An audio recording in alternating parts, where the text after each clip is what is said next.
a sound or you'll wake them in the deepest part of the ancient forest. The flickering candlelight illuminates the faded pages of a story. Hedgehog still sits and tells the stories that people dare not tell before. The Spinner of Fates and the Girl with No Name. In a land choked by perpetual twilight, where the sun was a forgotten, jaundiced eye that never quite opened, there lay the village of Weep. It was a place built not on hope, but on sacrifice, nestled in the crooked shadow of the Ashen Mountain. The mountain was home to the being they called the Spinner of Fates, and it was to him that Weep paid its terrible tithe.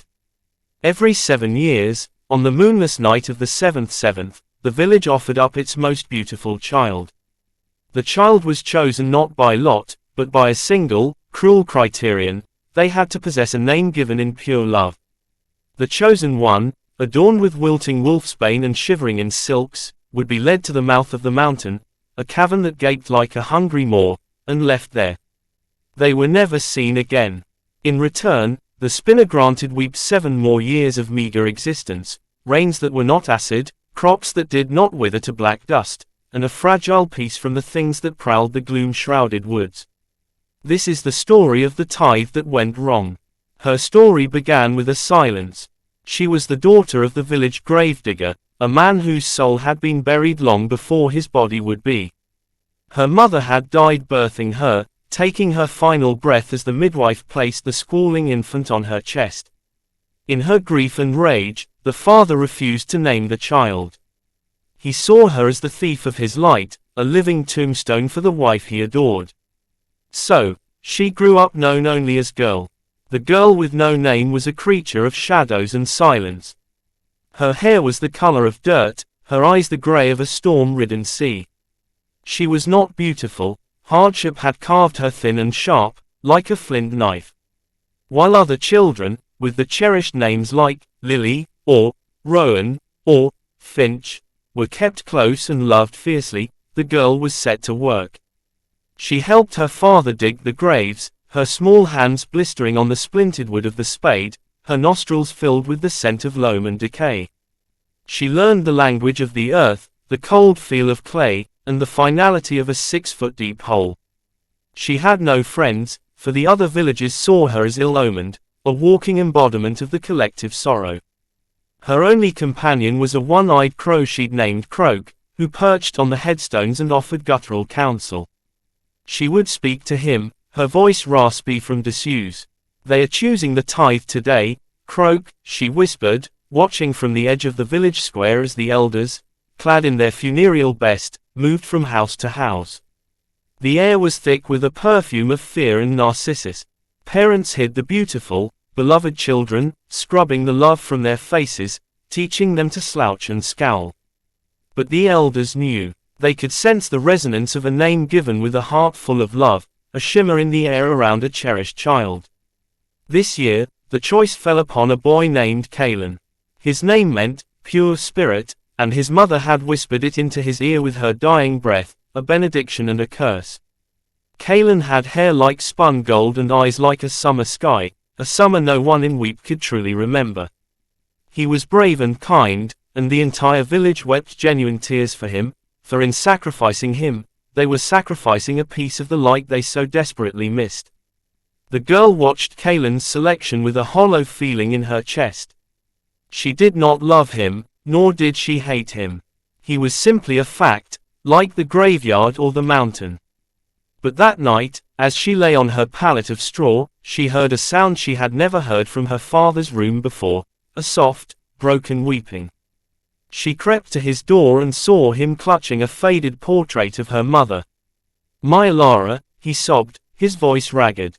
"I could not even give her a name. What if it was a mercy? What if I, in my hatred, saved her from this?" A cold, sharp understanding pierced the girl's heart. Her father's neglect, his refusal to name her, was not just an absence of love, it was a shield. A terrible, brutal shield. She was unsacrificable. She was safe because she was unloved. The revelation did not bring warmth. It brought a glacial calm, and a resolve as hard as iron. She would not let Kaelan be consumed. Not for a village that created such twisted logic. Not for a father who loved a ghost more than his living child. On the night of the 7th, the procession was a somber spectacle. Kaelan, pale and trembling but resolute, was led towards the mouth of the mountain. The villagers chanted a low, dirge-like hymn, their faces masks of performative grief. The girl watched from behind a gnarled yew tree, a stolen kitchen knife tucked into her belt, a small sack of grave dirt and bones over her shoulder, her only tokens of power. As the villagers retreated, scattering salt and ash behind them, the girl slipped from her hiding place and followed the terrified boy into the darkness. The air inside the mountain was cold and still, smelling of old stone, ozone, and something else, something metallic and ancient, like the scent of stars. The only light came from faintly glowing lichen that painted ghostly patterns on the walls. The tunnel sloped steeply downwards, and the sounds of the world outside vanished, replaced by the drip of water and the frantic echo of Kaelan's breathing. "Who's there?" he called out, his voice cracking. "It's me," the girl said, stepping into his line of sight. Kaelan stared, his beautiful face a mask of confusion. "The gravedigger's girl, what are you doing here? You will perish." "Everyone perishes," she replied, her voice flat. "The manner of it is the only choice we have. Come on." She led the way, her grey eyes seeing better in the dark than his bright blue ones ever could. They walked for what felt like hours, through caverns where crystalline structures grew like frozen forests, over bridges of stone that spanned bottomless chasms. Strange, blind things scuttled in the periphery, and whispers seemed to coil from the rock itself. Finally, they emerged into a chamber so vast its ceiling was lost in shadow. In the center of this cavern sat the spinner of fate. He was not a monster of scales and claws. He was something far more unsettling. He appeared as an enormous, ageless man, seated before a loom that was not made of wood, but of fused, polished bones. The threads he wove were not wool or silk, but the shimmering, ethereal strands of lives themselves. Some threads were bright and golden, others were coarse and brown, and some were a sickly, pulsing black. He had 3 pairs of arms. One pair selected the threads from a bottomless basket at his side, the second pair guided the shuttle, and the third, with fingers like polished obsidian, constantly smoothed and tensioned the vast, terrifying tapestry that stretched out before him, depicting the entire tragic history of Weep and the world beyond. He did not look up as they approached. The only sound was the rhythmic clack-clack-clack of the bone loom and a low, resonant hum that seemed to vibrate in their very teeth. Kaelan fell to his knees, trembling. The girl stood her ground. "Lord Spinner," Kaelan stammered. "I am your offering." The spinner's hands never ceased their work. A voice filled the chamber, not from his mouth, but from the air itself, deep and layered like the grinding of tectonic plates. "You are a thread, child. A bright, strong thread. You will be woven into the grand design. It is an honor." "He does not wish for the honor," the girl said, her voice cutting through the hum. For the first time, the spinner's hands stilled. The clacking stopped. The silence was deafening. Slowly, all 6 of his arms settled in his lap, and he turned his head. He had no eyes, only smooth, polished sockets that seemed to contain miniature, dying galaxies. A thread without a sheen, he mused, his gaze less face fixed on the girl. A life without a name. An unspun strand. "You are an anomaly. You do not belong in my tapestry." "I belong wherever I choose to stand," she replied, though her heart hammered against her ribs like a trapped bird. "I have come to barter for his life." She gestured to Kaelan. The spinner let out a sound that might have been a laugh, a dry, rustling noise like falling stones. "Barter? With what? You possess nothing. No name means no value. You are a nullity." "I possess my life," the girl said. "And my will. You feed on the love contained in a name, do you not? That is the essence you consume. I offer you a story. A story of a life untouched by love, a will forged in neglect. Is that not a rarer vintage?" The spinner was silent for a long moment. The galaxies in his socket swirled. A story, he finally said, a hint of curiosity in his cosmic voice. A new pattern. It has been an aeon since I encountered a new pattern. Very well, little nullity. Weave me your story. If it is compelling, I will sever the golden thread. But if it bores me, I will weave you both into the eternal gloom at the edge of my tapestry, where your consciousness will scream in nothingness forever. The girl nodded. She sat on the cold stone floor, cross-legged, and began to speak. She did not speak with drama or flair, but with the grim, factual tone of one recounting a ledger of sorrows. She spoke of the first time she realized other children had names and she did not. She described the feel of cold soil on her mother's coffin, the hollow sound of her father's voice, the weight of the spade in her hands. She told him of the names on the headstones, Agatha, Liam, Seraphina, and how she would whisper them to herself, trying them on like discarded dresses, none of them fitting.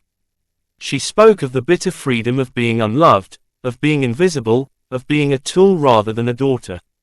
She spoke until her throat was raw, laying bare the desolate landscape of her soul. Kalen listened, his tears for himself forgotten, replaced by a profound, horrified pity for the girl he had never seen. When she finished, the chamber was utterly silent. The spinner had not moved. Interesting, he boomed. A life of negative space. The shape defined by what is not there. There is a certain purity in such desolation. One of his upper hands gestured, and a pair of enormous, silver shears, cold and sharp as a guillotine, appeared in the air beside him. With a sound like a sigh of ice, the shears snipped the air near Kalen.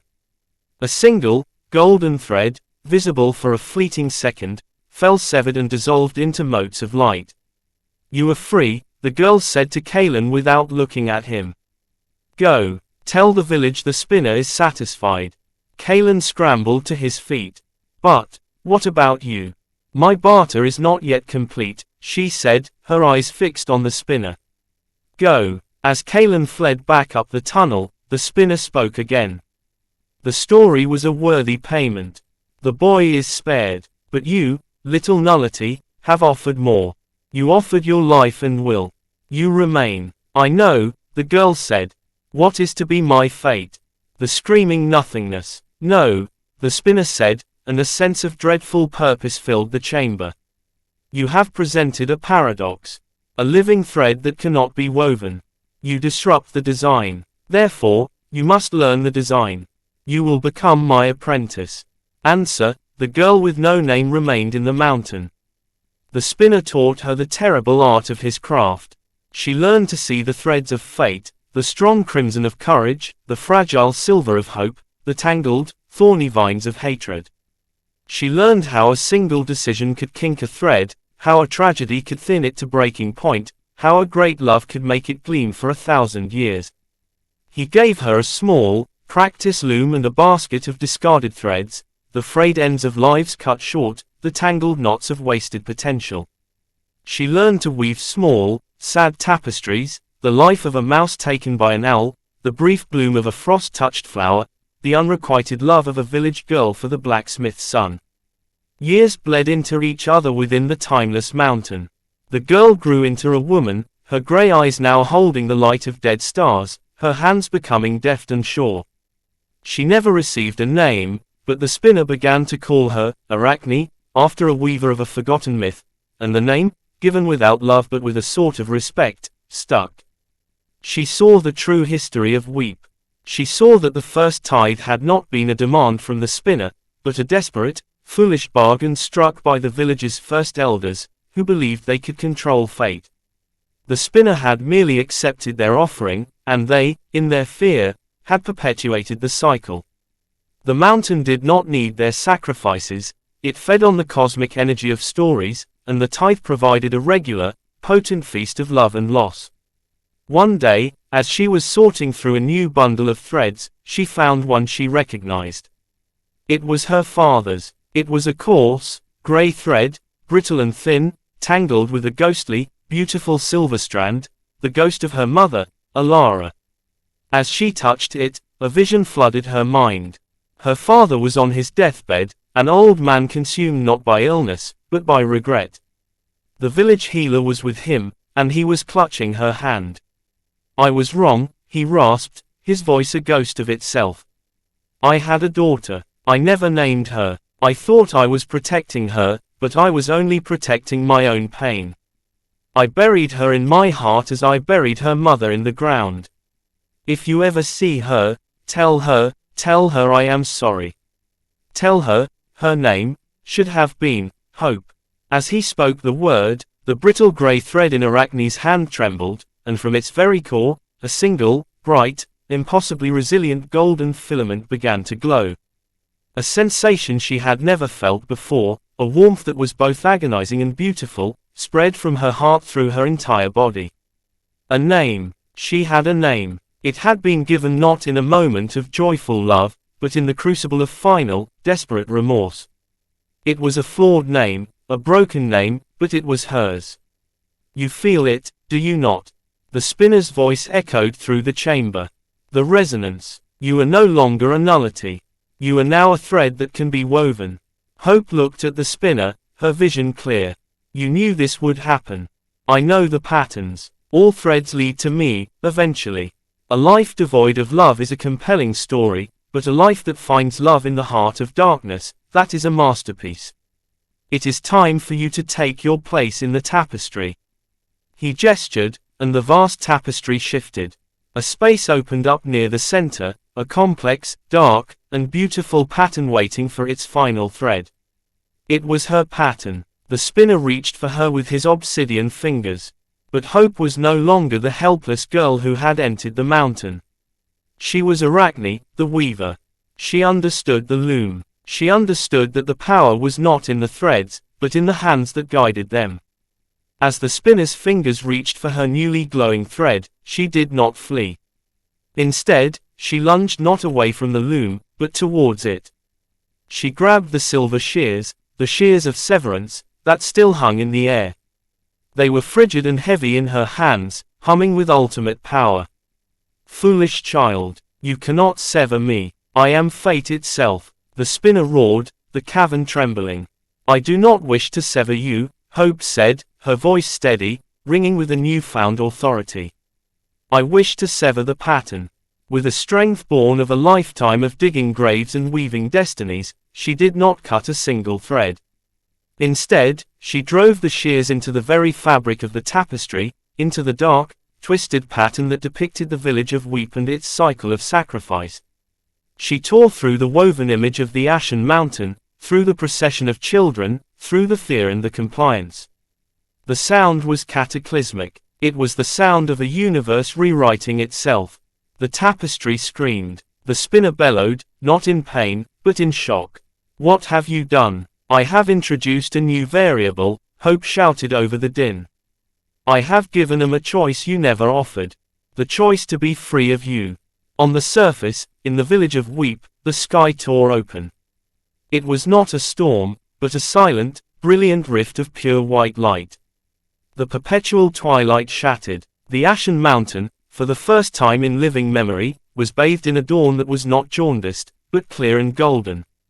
The villagers stumbled from their hovels, shielding their eyes, weeping for a new reason. The oppressive weight that had crushed them for generations simply vanished. In the cavern, the spinner looked at the ruined section of his tapestry. The threads of Weep were now loose, wild, and free-form. They were no longer predestined. They were weaving their own patterns. He turned his gazeless face to Hope. He was silent for a long, long time. You have not destroyed my work, he said, his voice now holding a strange, new note, something akin to wonder. You have complicated it. You have introduced chaos, and chaos is the mother of all new stories. He gestured to the torn tapestry. It will take an Akan to reweave this section. And it will never be the same. Good, said Hope. The spinner looked at her, at the glowing thread of her life, now intertwined with the power of the shears she still held. You are no longer an apprentice. You are a weaver in your own right. What will you do now, Hope? She looked at the shears in her hand, then at the vast, wounded, beautiful tapestry of existence. She had a name. She had a purpose. I think, she said, a faint, grim smile touching her lips for the first time, I will go and dig up some old roots. She turned and walked out of the mountain, not as a sacrifice, not as an apprentice, but as a woman with a name and a pair of shears that could cut destiny itself. The world outside was bright, uncertain, and terrifyingly free. And for the first time in her life, Hope found she was not afraid of the light. If you feel a chill down your spine, don't worry. They're just standing behind you, listening with you. Thank you for daring to enter the world of fairy tales of Nim. We'll see you again next night, if you're still around.